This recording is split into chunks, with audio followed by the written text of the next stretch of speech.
بسم اللہ الرحمن الرحیم۔ بات یہ ہو رہی تھی کہ حدیث مرسل جو ہے کیا اس کو دلیل بنا سکتے ہیں، یعنی جو مرسل کا حکم بیان کیا تھا اس سے آگے بیان کرتے ہیں کہ مجموعی اور اجمالی طور پر مرسل کے متعلق علماء کے اقوال، حدیث مرسل کے بارے میں مختصر علماء کے اقوال بیان کر رہے ہیں محدثین کے کہ یہ حدیث جو ہے اس کو حجت اور دلیل بنا سکتے ہیں یا نہیں۔ مرسل کے حکم اور اس کے حجت ہونے کے بارے میں علماء کے 3 طرح کے اقوال ہیں۔ پہلا قول یہ کہ جمہور محدثین اور اکثر فقہا اور اصولیین کے نزدیک مرسل ضعیف اور مردود ہے۔ جمہور کا معنی کیا ہوتا ہے؟ زیادہ، اکثر، عوام کو بولتے ہیں، کثیر لوگوں کو، محدثین اور اکثر فقہا کنہیں کہتے ہیں؟ فقہ مسائل کے علماء۔ اور اصولیین کون ہے؟ اصول فقہ اور اصول حدیث کے۔ ان کے نزدیک مرسل ضعیف ہے اور مردود ہے، اور اس کی دلیل یہ ہے کیوں مردود ہے، کیونکہ محذوف راوی کی حالت کا علم نہیں ہوتا۔ جس راوی کو حذف کیا ہے اس کی حالت کا علم نہیں ہوتا، کیونکہ ہمیں معلوم نہیں ہے کہ وہ کون ہے۔ ہو سکتا ہے وہ صحابی نہ ہو، تابعی ہو، تو ان کے بارے میں تو بات کی جاتی ہے، ان کی حالت معلوم نہیں ہے۔ تو جس حدیث میں راوی کی حالت یا تو پتہ ہی نہ ہو یا راوی جو ہے وہ اس کی حالت اچھی نہ ہو، یعنی وہ ضعیف راوی ہے، وہ وہمی ہے، وہ فاسق ہے، وہ اس کا حافظہ صحیح نہیں تھا، ظاہر ہے جس راوی کے بارے میں پتہ نہیں کہ وہ کیسا تھا، تو اس لیے حدیث کیا ہو جائے گی؟ ضعیف اور مردود ہوگی۔ صحیح اور قابل حجت، ائمہ ثلاثہ، امام ابو حنیفہ، امام مالک، امام احمد بن حنبل رحمۃ اللہ تعالی علیہم اور علماء کی ایک جماعت کے نزدیک حدیث مرسل صحیح ہے اور اس کو دلیل بنانا جائز ہے۔ میں نے آخری بات آپ کو پرسوں بیان کی تھی کہ ان کے نزدیک اس کو دلیل بنانا کیا ہے؟ جائز ہے۔ شرط یہ ہے کہ روایت کرنے والا ثقہ ہو اور وہ ثقہ راوی سے روایت کرتا ہو۔ یہ جو جس نے اپنے سے اوپر راوی کو ذکر نہیں کیا، مثلا صحابی یا تابعی کو اس میں درمیان میں چھوڑ دیا ہے، یہ راوی جو ہے یہ ثقہ اور قابل اعتماد راوی ہو، اور یہ ایسا راوی ہو کہ اس کی عادت ہی یہ ہو کہ وہ ہمیشہ ثقہ راویوں سے یہ حدیث روایت کرتا ہے۔ واسقہ یاسے کو ثقاتن، صرف میں آپ نے پڑھا ہے وعدہ یعید عداتن مصدر آتا ہے، واصل یاسل صلاتن، اس طرح واسقہ یاسے کو ثقاتن اصل میں تھا وثقن، یہ مصدر تھا، اس سے ثقاتن بنایا، یہ مصدر ہے قابل اعتماد راوی۔ کیا مطلب کہ یہ جو راوی کو اپنے سے اوپر والے راوی کو یعنی تابعی یا صحابی کو حذف کرنے والا ہے، یہ راوی خود کیا ہو؟ ثقہ ہو، اور اس کی عادت ہی یہ ہو کہ وہ ہمیشہ ثقہ راویوں سے یہ حدیثیں لیتا ہے۔ تو پھر اگر اس نے وہ درمیان میں راوی کا نام نہیں بھی لیا، تو جب پتہ ہے کہ وہ ہمیشہ کس سے روایت کرتا ہے؟ ثقہ سے، تو وہ جس راوی کو اس نے حذف کیا وہ بھی کیا ہوگا؟ اس لیے اس حدیث کو قبول کر لیا جائے گا، وہ صحیح ہوگا۔ ان کی دلیل یہ ہے کہ ثقہ تابعی کے متعلق یقینی بات ہے کہ وہ نبی کریم علیہ السلام کے متعلق جب یہ تب کہے گا قال رسول اللہ صلی اللہ علیہ وسلم، جب وہ ثقہ سے سنے گا۔ ثقہ راوی کے بارے میں ہمیں یقین ہے کہ اگر وہ یہ کہتا ہے، ثقہ تابعی ہے یا تبع تابعی ہے، وہ یہ کہیں کہ رسول اللہ علیہ السلام نے ایسے فرمایا ہے، اس کا مطلب ہے کہ وہ درمیان میں جس راوی کو حذف کر رہا ہے نا، تو وہ بھی ثقہ ہی ہوگا، اس لیے وہ ان کا نام نہیں لے رہا۔ ان کا نام نہیں بھی لیا تو اب حرج نہیں ہے، کیونکہ ان کی عادت ہی ہے کہ وہ کس سے روایت کرتے ہیں؟ ثقہ راوی سے۔ بعض نے اس کو مرسل کو کیا کہا؟ ضعیف اور مردود۔ دوسرا درجہ کیا؟ بعض نے کہا کہ صحیح ہے اور قابل حجت ہے۔ مردود کا معنی قابل حجت نہیں ہے، دلیل اس کو نہیں بنائیں گے۔ اور جنہوں نے کہا کہ صحیح ہے، لیکن اب اوپر 2 لفظ بولے تھے ضعیف اور مردود، اس کے مقابل آگے ضعیف کے مقابلے میں صحیح، مردود کے مقابلے میں قابل حجت ہے۔ مشروط قابل قبول، بعض نے حدیث مرسل کو قبول تو کیا ہے لیکن اس کے لیے انہوں نے شرطیں رکھی ہیں۔ حدیث مرسل کو قبول تو کرتے ہیں لیکن شرطیں ان کے ہاں۔ حدیث مرسل چند شرائط کے ساتھ قابل قبول ہے۔ اس مسئلے میں امام شافعی اور بعض دوسرے علماء کے نزدیک مرسل کے مقبول ہونے کے لیے 4 شرطیں ہیں۔ 3 کا تعلق روایت کرنے والے راوی کے ساتھ ہے، 3 کا تعلق، اور 1 کا تعلق مرسل حدیث سے ہے۔ تین کا تعلق راویوں کے ساتھ اور ایک کا تعلق حدیث کے متن کے ساتھ ہے. حدیث کے ساتھ ہے مطلب حدیث کے وہ شرائط کے ہیں. ارسال کرنے والا کبار تابعین میں سے ہو. جس نے اپنے سے اوپر صحابی کو حذف کیا تو وہ بڑے. ارسال کرنے والا جس سے اس نے ارسال کیا ہے وہ بھی ثقہ ہو. جس راوی کو اس نے حذف کیا وہ راوی کیا ہو؟ ثقہ ہو.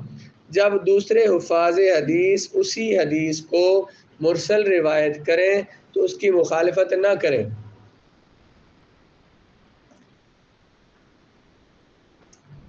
حدیث کیا ہو؟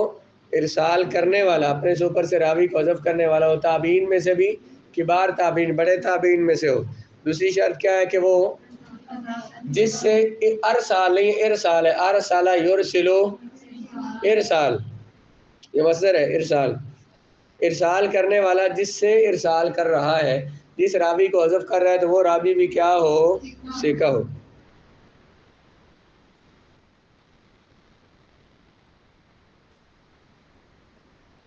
اگر جس راوی نے یہ ارسال کیا ہے جس تابعی نے اپنے سے اوپر والے راوی کو صحابی یا تابعی کو بیان نہیں کیا، اگر اس کے علاوہ اس راوی کے علاوہ کوئی اور اس حدیث کو روایت کرے، کسی اور نے کسی اور سند سے وہ حدیث روایت ہو، کسی اور نے اس حدیث کو روایت کیا ہو تو اس نے بھی ایسے ہی انہی لفظوں کے ساتھ اس حدیث کو بیان کیا ہو جس طرح یہ ارسال کرنے والا کر رہا ہے. ایک بندے نے حدیث بیان کی، اس نے اس حدیث کے آخری راوی کو بیان نہیں کیا، اسی حدیث کو کوئی اور راوی بیان کرتا ہے، وہ بھی انہی لفظوں میں اس حدیث کو بیان کرتا ہے. اگرچہ اس نے ارسال مرسل بیان کی ہو یا متصل بیان کی ہو، وہ بھی انہی لفظوں کے ساتھ اس حدیث کو بیان کرتا ہے. اس حدیث کی سندیں زیادہ ہو گئیں. اس کا مطلب یہ ہے کہ یہ حدیث اگرچہ یہ ارسال کر رہا اپنے سے اوپر راوی کو بیان نہیں کر رہا، دوسرے جو راوی ہیں وہ بھی اس کو انہی الفاظ سے روایت کر رہے ہیں. اس کا مطلب ہے کہ یہ حدیث ایسے ہی ہے، اس میں اس نے کوئی کمی نہیں کی تو یہ حدیث قبول ہو جائے گی. اس حدیث میں کوئی شک نہیں رہے گا. سمجھ آئی بات؟ ایسے ان تین شرطوں کے ساتھ در زائل شرائط میں سے بھی کوئی ایک شرط پائی جانی چاہیے کہ وہ حدیث مرسل قبول ہوگی جو کسی دوسرے طریق سے بھی مروی ہو، کسی دوسری سند سے بھی روایت کی گئی ہو. وہ حدیث مرسل مقبول ہوگی جو کہ یا وہ حدیث دوسری مرسل اسانید کے ساتھ مروی ہو لیکن اسے مرسل وہ بیان کریں جنہوں نے پہلی مرسل حدیث کے رجال کے علاوہ دوسرے راویوں سے علم حاصل کیا ہو. یا وہ حدیث جو ہے وہ اور سندوں سے روایت ہو. حدیث مرسل جو ہے وہ جس کو ایک راوی نے مرسل بیان کیا ہے یعنی کہ اپنے سے اوپر والے راوی کو حذف کیا ہے، اسی حدیث کو اور بھی مرسل سندوں کے ساتھ روایت کیا گیا ہو. کن سندوں کے ساتھ؟ کیا مطلب مرسل سندوں کے ساتھ روایت کیا ہو؟ اور جتنے بھی راوی روایت کرنے والے انہوں نے بھی اپنے سے اوپر، اور جتنے تابعی ہیں انہوں نے اپنے سے اوپر والے راوی کو حذف کیا ہو.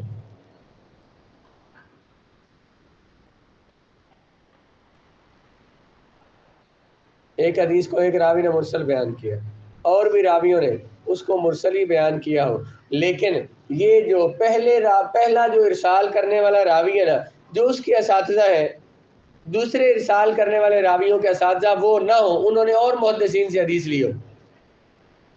ایک بندہ حدیث میں ارسال کرتا ہے، مثلا ایک بات بیان کی ایک بندے نے، اس نے سے اپنے اوپر سے استاد کو ذکر نہیں کیا، صحابی یا تابعی کون ہے ان کو بیان نہیں کیا، اسی حدیث کو ایک اور بندے نے بیان کیا، اس نے بھی ارسال کیا، اس نے بھی صحابی یا تابعی کو بیان لیکن پہلے روایت کرنے والے کے اساتذہ اور ہیں، دوسرے کے روایت کرنے والے اساتذہ اور ہیں. ایک نے جن سے روایت کیا اس کے استاد اور ہیں، دوسرے کے استاد اور ہیں. یا وہ حدیث کسی صحابی رسول کے قول کے مطابق ہو. ایک حدیث مرسل کسی تابعی نے بیان کی ہے، اس میں صحابی کا ذکر اس نے نہیں کیا، لیکن کسی صحابی کا قول اس طرح کا موجود ہے جو اسی حدیث کے معنی میں ہے. اس حدیث مرسل کا معنی اور صحابی کے قول کا معنی ایک جیسا ہے تو حدیث مرسل کو قبول کر لیں گے. یا اس کے موافق اور مقتضی پر اکثر علماء حدیث نے فتویٰ دیا ہو۔ ایک حدیث مرسل ہے، حدیث مرسل ہے، اس حدیث مرسل میں جو حکم بیان ہوا ہے اس کے مطابق محدثین نے فتوے دیے ہوئے ہوں، مجتہدین اور علماء نے اس حدیث کے مطابق۔ تو ایک حدیث مرسل ہے جو اس حدیث مرسل میں جو مسئلہ بیان ہوا ہے، جو حکم بیان ہوا ہے، اس کو بہت سارے فقہاء نے، محدثین نے، مفتیوں نے اس کے مطابق، تو پھر بھی اس حدیث کو تقویت مل جائے گی اور اس حدیث پر عمل کریں گے۔